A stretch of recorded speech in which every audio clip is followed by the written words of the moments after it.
ouvrir nos Bibles très rapidement. J'aimerais faire une lecture assez conséquente au début. J'aimerais encore ce matin nous parler de la foi d'Élisée et son serviteur, dont on ne connaît pas le prénom, mais qui sera encore nous enseigner ce matin. 2 Rois, chapitre 6, du verset 8 jusqu'au verset 23.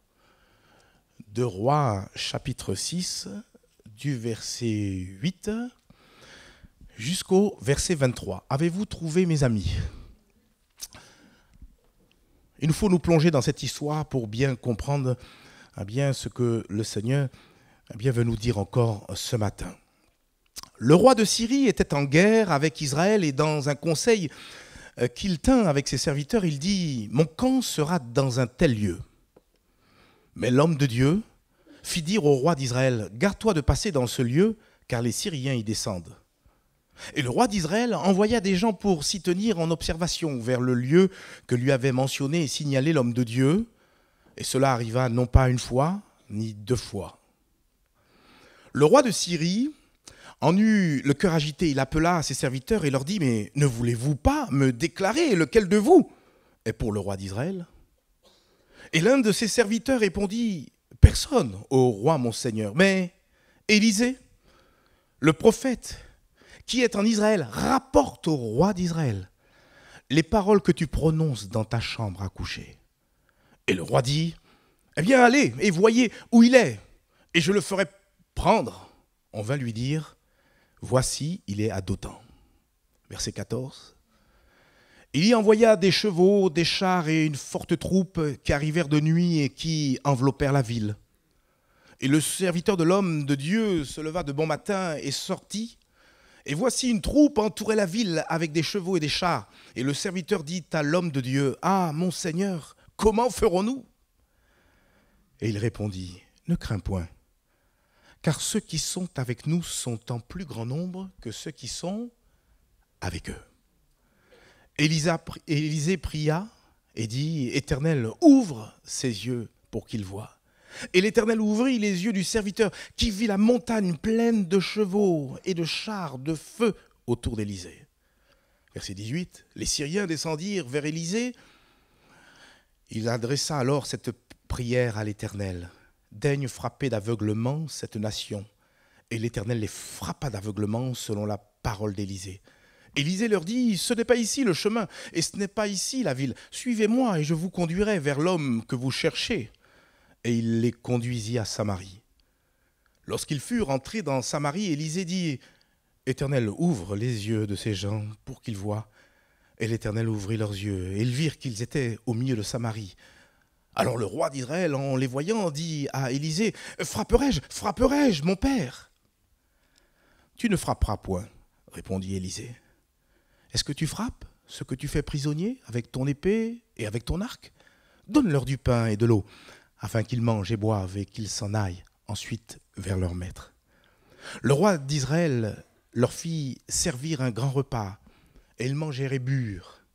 Puis il les renvoya, et ils s'en allèrent vers leur maître, et les troupes des Syriens ne revinrent plus sur le territoire d'Israël. Amen. Seigneur, merci pour ta parole.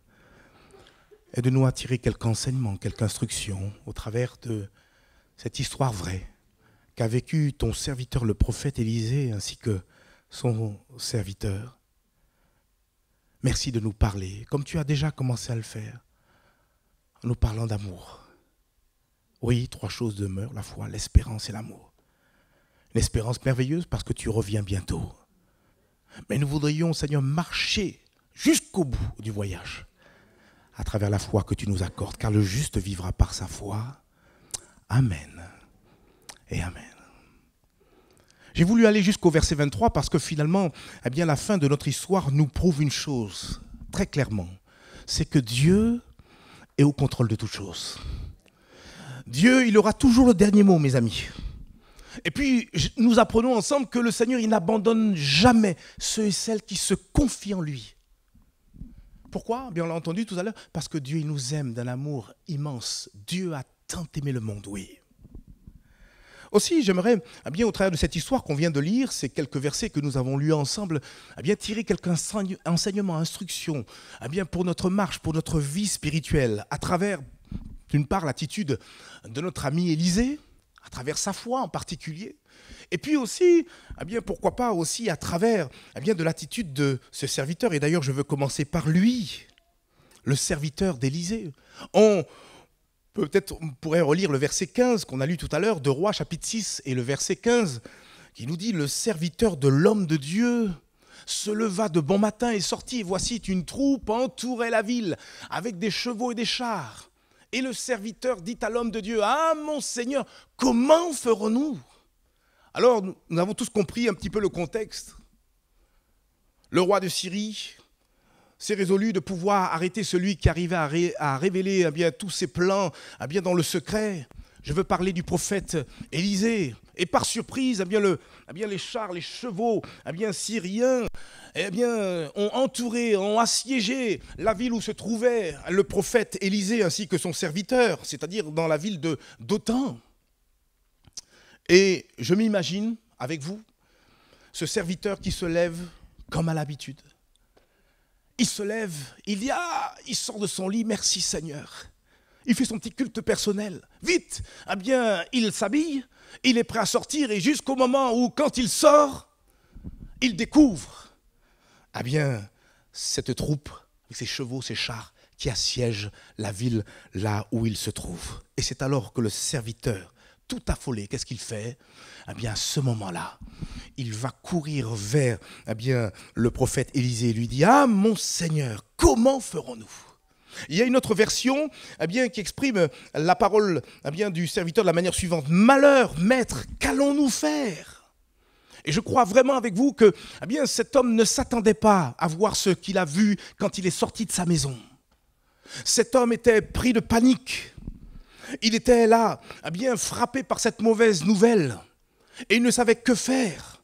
Et c'est terrible d'apprendre quelque part, comment, quelque part, cette mauvaise nouvelle est venue comme les surprendre au lever du jour. Est-ce que ça vous est déjà arrivé ? Une journée comme toutes les autres, vous sortez, vous allez à la boîte aux lettres par exemple, et vous apprenez ce qui va vous excusez-moi l'expression, couper l'herbe sous le pied, vous surprendre, vous affoler peut-être, vous inquiéter. Vous savez, tout ça, c'est parfaitement humain.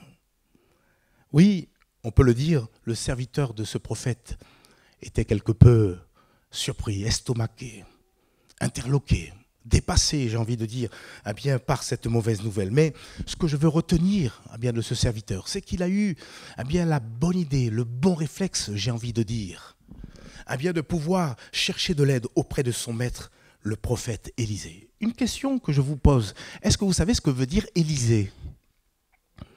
Élisée vient du mot hébreu, du nom hébreu, Elisha. Et Elisha veut dire Dieu est sauveur. Et j'ai envie très rapidement de faire un parallèle de la même manière que ce serviteur est parti trouver quelque part secours auprès de son maître, le prophète Élisée. Je crois que de la même manière, le Seigneur nous encourage à pouvoir trouver secours lorsque nous en avons besoin auprès de ce Dieu qui est devenu notre Père, mais aussi ce Dieu qui s'est manifesté comme ce sauveur pour chacun d'entre nous. Amen ou pas amen, frères et sœurs? Quand la panique vient, quand le problème vient nous surprendre, que faisons-nous ? Est-ce que nous sommes dans l'affolement? Est-ce que nous sommes dans la panique? Ou est-ce que nous avons ce bon réflexe spirituel de pouvoir nous tourner vers Dieu et lui dire, mais Seigneur, viens à mon secours. Vous savez ce que dit la Bible dans 1 Pierre, chapitre 5, verset 7. Je vais prendre ce verset dans la version parole vivante. Une fois pour toutes, déchargez-vous sur lui de tous vos soucis, car il vous a pris en charge. Et Dieu nous a déjà pris en charge il y a bien des siècles de cela, au travers de l'œuvre que Christ a accomplie à la croix. Jésus n'a pas seulement porté nos péchés, mais il a pris nos fardeaux, nos douleurs, nos maladies, ce qui peut-être t'a empêché ce matin de pouvoir louer le Seigneur ou l'adorer comme il le faut. Il est là le Seigneur et il veut ton bien. Il te demande juste une chose, Philippiens chapitre 4 et le verset 6, nous pouvons également le lire. Ne vous inquiétez de rien, mais en toute chose, faites connaître vos besoins à Dieu. Par quoi?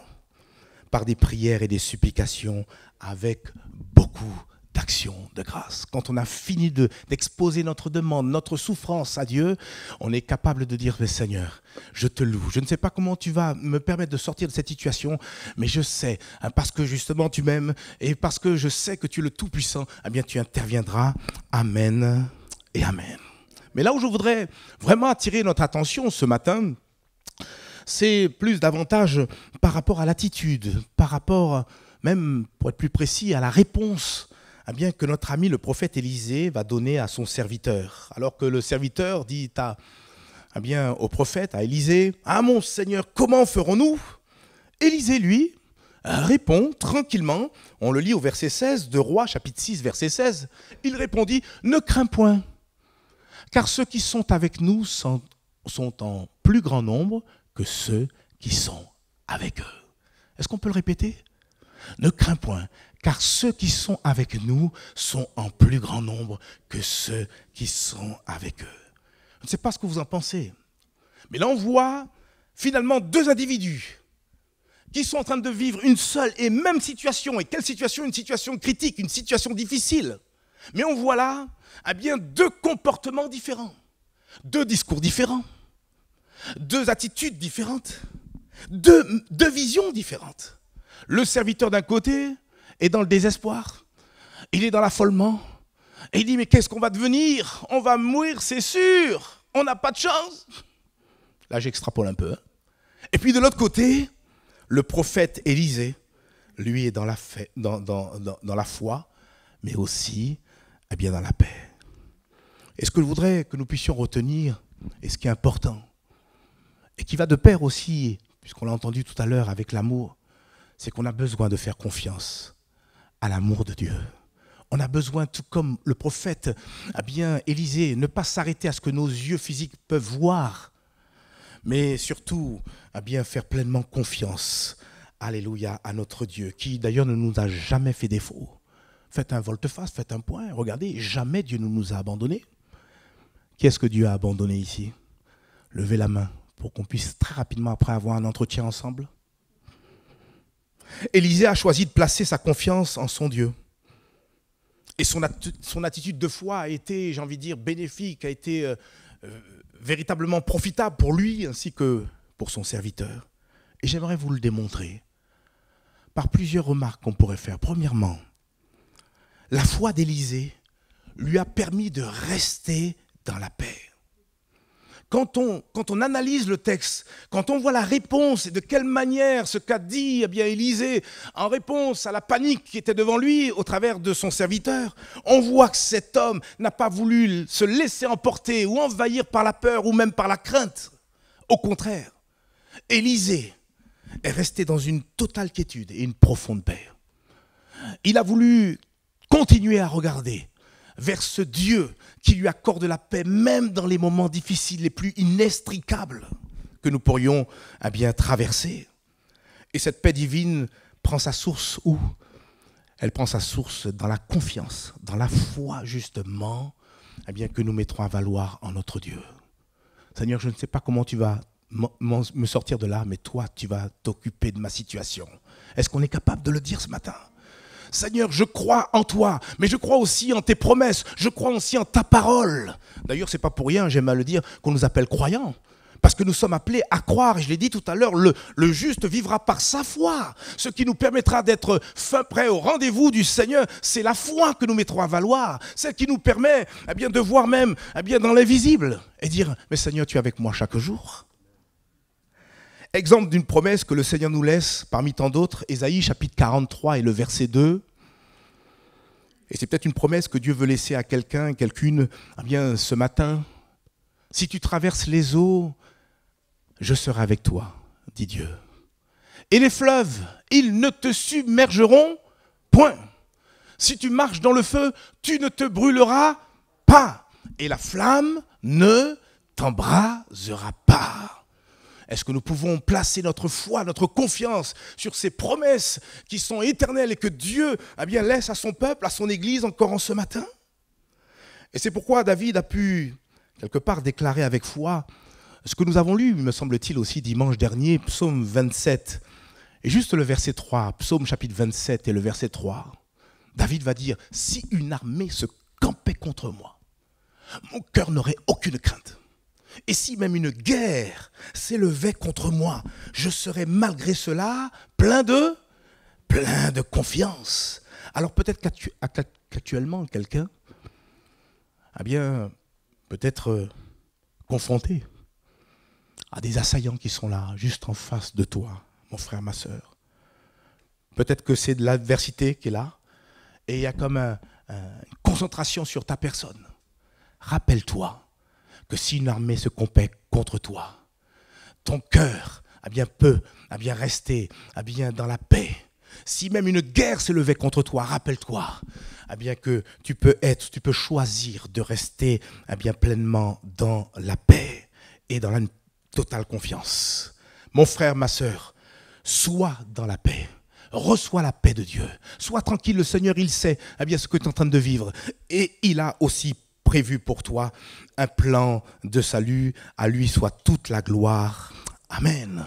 La foi d'Élisée lui a permis de rester dans la paix. Mais aussi, la foi d'Élisée a su tranquilliser le cœur de son serviteur. Et on le voit bien à travers la réponse qu'Élisée va donner à son serviteur. Il va lui dire, ne crains pas. Juste si on pouvait s'arrêter juste avec ces 3 mots, ne crains point. Ne crains point. Autrement dit, ne te laisse pas troubler par la situation que nous sommes en train de traverser. C'est vrai qu'ils sont là, physiquement, ils nous entourent, ils sont prêts à attaquer. Mais ne crains pas. Et ce matin, le Seigneur te dit, ne crains pas. Il sait ce que tu as reçu dans la boîte aux lettres. Il sait ce que tu es en train de vivre dans ton foyer. Il sait ce que tu es en train de vivre au sein même de ton lieu de travail. Il sait tes luttes et tes combats. Quelquefois, les ennemis, je l'ai déjà dit, ils ne sont pas forcément physiques. Ça peut être même au niveau des pensées. Et on est assiégé par toutes sortes de pensées qui nous troublent et qui nous empêchent même à nous concentrer, à lire la parole de Dieu, à méditer, à savoir où. Ne t'inquiète pas, ne crains pas, mon fils, ma fille. Et c'est justement ces mêmes paroles que Dieu un jour a données à un autre de ses serviteurs. Je veux parler du serviteur ou le prophète Jérémie, qui à un moment donné, parce qu'il a tout simplement dit de la part de Dieu la vérité, le peuple d'Israël n'a pas trop aimé. Et qu'est-ce qu'ils ont fait? Ils ont pris le prophète Jérémie, ils l'ont jeté dans une citerne, en prison.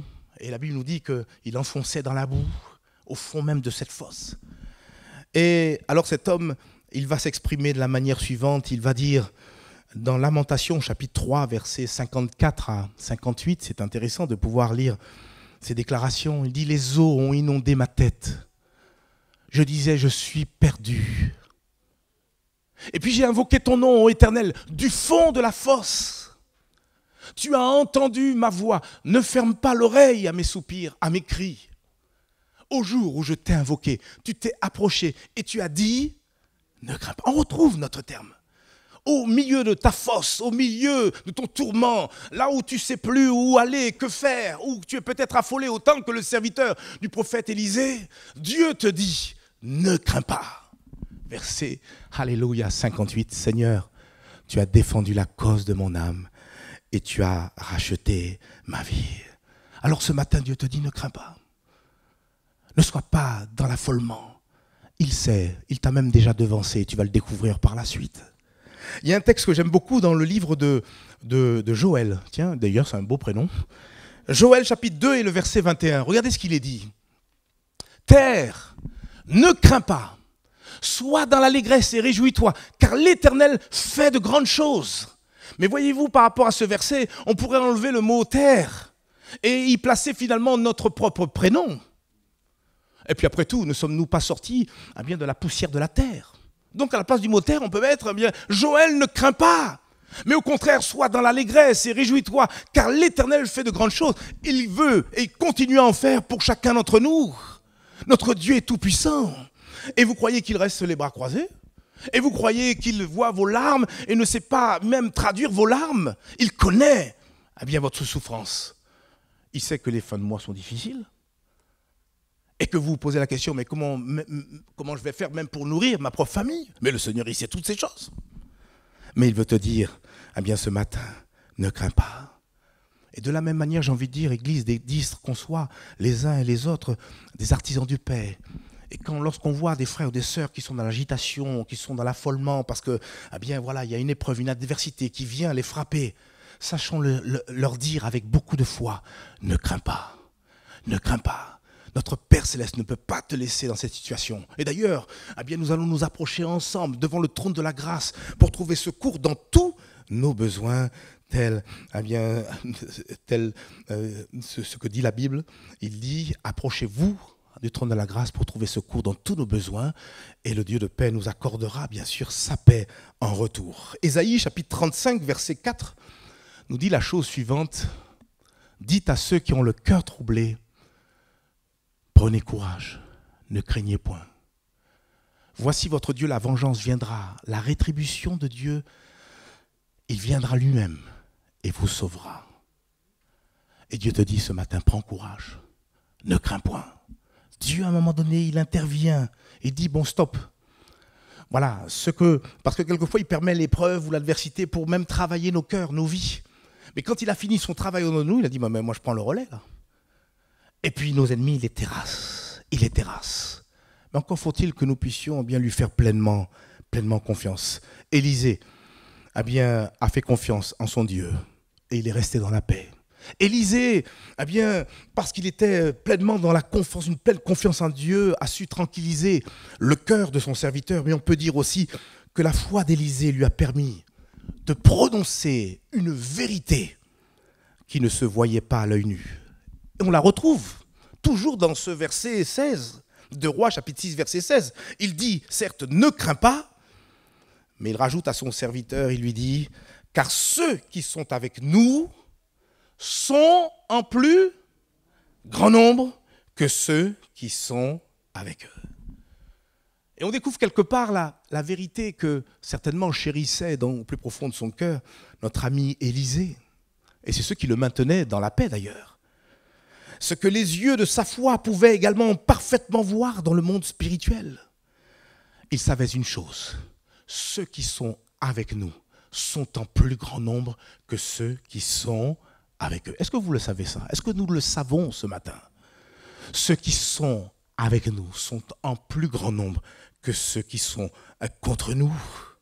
Et c'est une vérité qui devrait nous empêcher d'être dans le désarroi, de sombrer peut-être dans le désespoir, mais au contraire, doit nous donner à lever la tête et à compter sur le Seigneur plus que jamais. Frères et sœurs, lorsque Dieu et son armée céleste sont avec nous, nous sommes toujours supérieurs, non seulement en force, mais également en nombre. Et comme le dit l'apôtre Paul, si Dieu est pour nous, qui sera contre eux? Qui sera contre nous? Il est dit aussi, avec Dieu, nous sommes plus que... L'apôtre Paul, il fait du pléonasme. Il aurait pu dire, avec Dieu, nous sommes vainqueurs. Mais il insiste, il dit, avec Dieu, nous sommes plus que vainqueurs. Et de plus, nous sommes sûrs de gagner. On connaît les choses à l'avance. On connaît la fin de l'histoire. Parce que Dieu, il est au contrôle de toutes choses.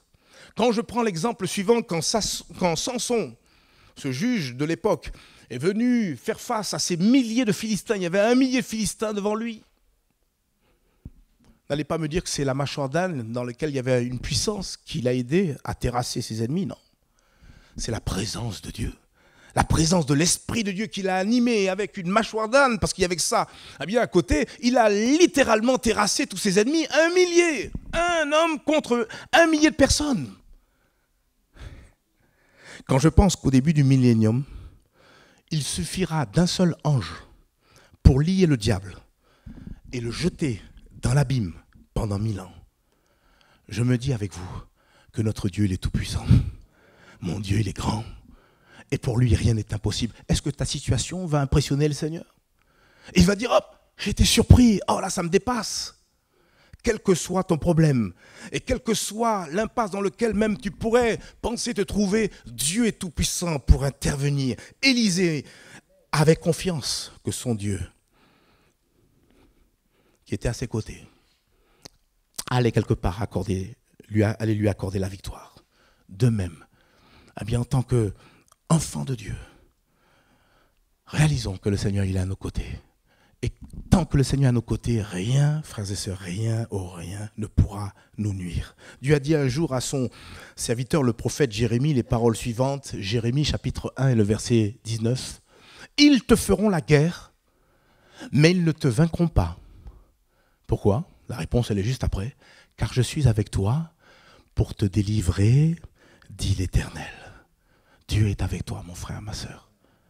Si tu te reconnais comme enfant de Dieu, si tu t'es recommandé à ton Dieu, et si tu restes dans cette foi, je te dis bien que le Seigneur t'accordera la victoire et rien ne pourra te nuire. Oh, ils peuvent te faire la guerre, le diable peut rugir, mais il ne peut rien faire d'autre. Pourquoi ? Bien parce que le Seigneur, il est avec nous. Je ne veux pas être trop long ce matin. Je voudrais peut-être terminer avec un autre point. Et dire que la foi d'Élisée lui a également permis d'intercéder en faveur de son serviteur. On le voit au verset 17 de Rois chapitre 6, verset 17. Élisée pria et dit « Éternel, ouvre ses yeux pour qu'il voie. » Et l'Éternel, qu'est-ce qu'il vit ? Il ouvrit les yeux du serviteur, qui vit la montagne pleine de chevaux et de chars de feu autour d'Élisée. Quand on lit ce passage, on pourrait peut-être le lire rapidement. Mais si à un moment donné, entre le verset 16, où Élisée donne une réponse, il dit « Ne crains pas, car ceux qui sont avec nous sont en plus grand nombre que ceux qui sont contre nous. » Et le verset 17 qui, on voit Élisée qui impose les mains et qui prie pour que les yeux de son serviteur puissent s'ouvrir. Je pense qu'il y a peut-être eu un laps de temps. Et qui nous montre que, si le prophète Élisée a été amené à pouvoir prier pour son serviteur, c'est certainement preuve que ce même serviteur n'a pas pleinement, peut-être, été rassuré, malgré ce que le prophète lui avait dit, juste au verset précédent, le verset 16. Sitôt que le prophète lui a dit « Ne crains pas, et sache que ceux qui sont avec nous sont en plus grand nombre que ceux qui sont contre nous », on a l'impression que ça n'a pas suffi. Et quelquefois, nous, en tant que chrétiens, on peut entendre la parole de Dieu, mais pour certains, ça ne suffit pas. Et c'est alors que le Seigneur, il vient, il prend le relais. Élisée a dû prendre le relais, et comme il voyait que son serviteur restait peut-être toujours dans l'affolement, qu'est-ce qu'il a fait ? Il a dit « Seigneur, ouvre-lui les yeux, pour qu'il voie avec ses yeux physiques ce que tu m'as déjà montré avec les yeux de la foi. » Et il s'est mis à pouvoir prier. Et je me rends compte, et j'ouvre et je ferme la parenthèse, qu'à ce moment-là, Élisée n'est pas venu avec plein de reproches devant son serviteur. Il aurait pu lui dire, mais qu'est-ce que tu manques vraiment de spiritualité ? Tu manques de foi. Je te dis que tu n'as pas à craindre. Non, rien n'est précisé de tel dans le texte. Je crois vraiment qu'avec beaucoup de bonté, beaucoup de patience certainement, beaucoup de douceur, le prophète Élisée a su tendrement déposer peut-être sa main sur l'épaule ou sur la tête de son serviteur et élever la voix en sa faveur auprès de Dieu, dire « Seigneur, ouvre-lui les yeux ». Et Dieu a exaucé la prière de cet homme de Dieu.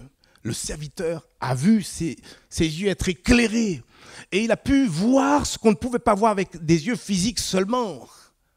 Il a vu une troupe de l'armée, cette fois-ci céleste, des chars et des chevaux en feu, de feu, nous dit la parole de Dieu pour être plus précis, et qui étaient là, présents, prêts pour intervenir. Et à ce moment précis, le serviteur comprit qu'il n'avait aucune raison de s'affoler, ni de s'inquiéter. Peut-être à ce moment-là, il a rigolé. Il a dit « Waouh, c'est extraordinaire ! Et moi qui me faisais un sang d'encre, et moi qui m'affolais pour rien. » Vous savez pourquoi ? Parce que Dieu avait déjà tout préparé. Avec, en même temps, ses yeux physiques, il pouvait voir l'armée et les chars et les chevaux de l'armée syrienne. Et en même temps, avec ses yeux physiques, ça c'est le miracle de Dieu, il pouvait voir dans le monde spirituel les chevaux et les chars de feu, alléluia, de l'armée de l'Éternel des armées. Ce matin, l'armée de l'Éternel, alléluia, les anges campent autour de ceux qui le craignent. Voilà ce que dit la parole de Dieu. Si Dieu pouvait nous ouvrir également les yeux et voir les anges qui, même lorsque nous louons, eh bien, s'accordent avec nous et ensemble nous louons, nous adorons le Seigneur. Est-ce que nous le croyons ça? Des gens ont vu des anges, des gens ont vu la gloire de Dieu. Autant il y a un monde physique, il y a également à côté de ça un monde spirituel. Et c'est par la foi eh bien, qu'on peut percevoir pleinement ce monde. Et on le voit bien, Dieu les a secourus. Je ne veux pas bien continuer dans les versets. Le Seigneur a aveuglé cette fois-ci bien l'armée syrienne. Le prophète Élisée les a emmenés dans une autre ville. Et là, à nouveau le prophète Élisée, alors lui, il n'a pas arrêté d'ouvrir les yeux des gens. Et il a dit, Seigneur, ouvre-leur les yeux cette fois-ci. Et là, il découvre qu'ils sont piégés. Mais là, le prophète Élisée manifeste encore l'amour. Alors que le roi de Samarie, le roi d'Israël proposait de pouvoir liquider tous ces soldats de l'armée syrienne, le prophète Élisée va dire non, au contraire, donnez-leur de l'eau. Et ça rejoint ce qu'on a vu la dernière fois, où quand Dieu nous demande d'aimer nos ennemis, et aimer nos ennemis consiste également à pouvoir leur faire du bien face au mal qu'ils pourraient nous faire. Ça, c'est la dimension, ça, c'est l'exploit auquel Dieu nous appelle les uns les autres. Et on le découvre, et ça a été donc un petit peu le final. Il nous est dit, et les troupes des Syriens ne revinrent plus sur le territoire d'Israël. Ils ont été conquis. Conquis par quoi? Par l'amour qui a été manifesté. Frères et sœurs, que pouvons-nous dire en conclusion? Tout comme le serviteur d'Élisée, on a besoin que le Seigneur puisse nous ouvrir les yeux. Et j'ai envie de dire même nous ouvrir les yeux de notre cœur afin que nous puissions comprendre plusieurs choses. La première, c'est que Dieu est au contrôle de ce qui peut nous arriver. Et ce que tu es en train de vivre, le Seigneur, il est parfaitement au contrôle. Que nous puissions aussi, avec les yeux de nos cœurs, avec notre intelligence renouvelée, comprendre que jamais son amour divin ne nous abandonnera. Surtout lorsque nous traversons l'adversité et le malheur. Et mieux encore, comprendre que le Seigneur ne nous laissera pas sans secours, car il est un secours qui ne manque jamais dans la détresse. Et le Seigneur a l'art et la manière de changer le mal en bien, et il fait en sorte que toute chose concourt à notre bien. C'est juste une question de temps.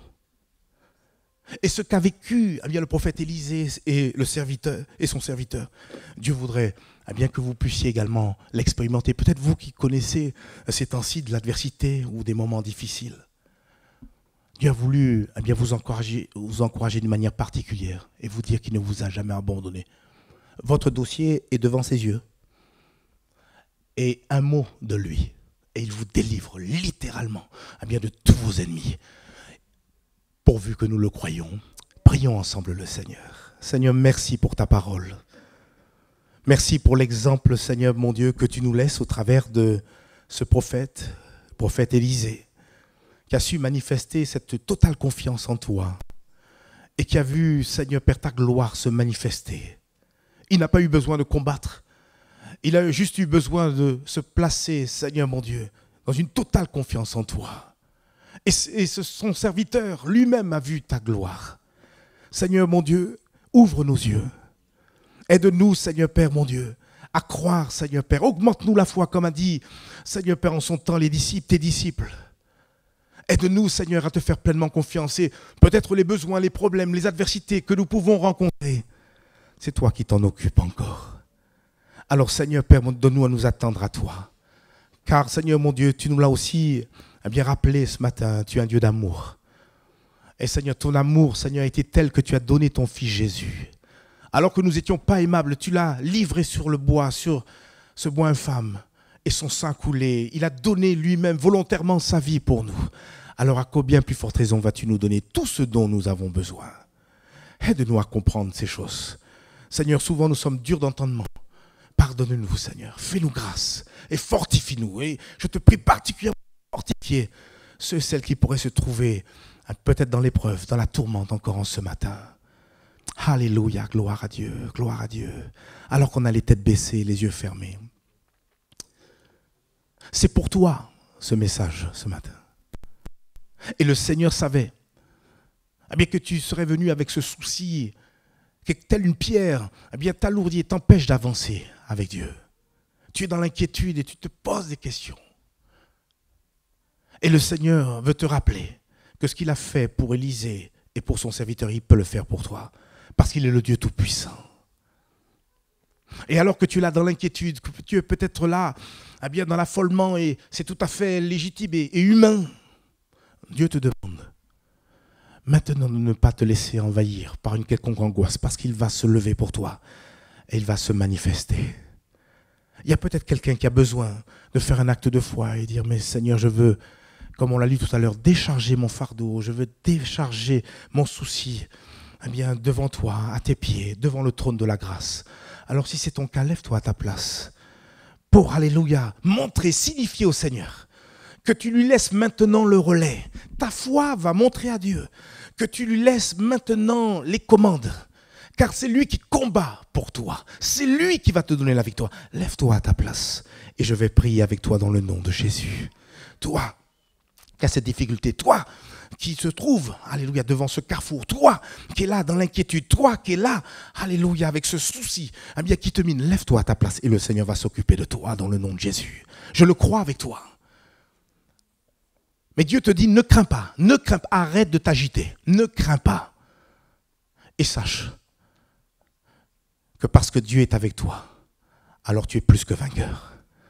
C'est juste une question de temps et il te demande de patienter. Alors Seigneur, mon Dieu, tu vois ces personnes qui se sont levées et qui ne veulent pas repartir avec, Seigneur, ceux qui peut-être leur ont empêché pleinement bien de recevoir tout ce que tu voulais leur accorder. Aujourd'hui même, Seigneur, peut-être pour certains, ils n'ont pas su, Seigneur, chanter, ils n'avaient pas cœur de le faire. Tout comme le serviteur, ils ont été comme surpris, affolés par ce qui leur arrive. Et ils se posent ces questions qui sont tout à fait typiquement humaines. Seigneur, que vais-je faire? Comment vais-je faire pour me sortir de cette affaire? C'est alors que tu prends le relais. C'est alors que tu interviens maintenant. C'est alors que tu apaises les cœurs. C'est alors que tu apportes des solutions. C'est alors que tu nous permets de voir notre foi, Seigneur Père mon Dieu. Oh, faire mouvoir ton bras au nom de Jésus-Christ. Et que toute inquiétude, Seigneur Père, toute agitation, tout affolement, Seigneur Père, soit remplacé par ta paix. Et mieux encore, que tous nos ennemis, toute forme d'adversité soit terrassée dans le nom de Jésus-Christ. Alors merci encore d'intervenir. Quel que soit, Seigneur, le besoin des uns et des autres, interviens pleinement encore en ce matin. Nous te le demandons pour la seule gloire de ton nom. Et mon Dieu, plaise à ton nom, que nous puissions entendre des témoignages qui glorifient, Seigneur, ta toute puissance. Parce que tu es un Dieu tout puissant, rien ne t'est impossible. Oui, rien ne t'est impossible. Au nom de Jésus. Amen. Et amen. Et vous qui vous êtes levés, vous pouvez vous rasseoir. Et attendez-vous au Seigneur. Attendez-vous au Seigneur. Le problème, ne le reportez pas lorsque vous allez sortir tout à l'heure. Seigneur, spirituellement parlant et par la foi, je t'ai déposé ce problème. C'est toi qui t'en occupes. Je veux juste voir maintenant comment, eh bien, tu vas t'en sortir, parce que c'est son affaire. Et il s'en sortira toujours, bien sûr, parce que Dieu est tout puissant. Amen.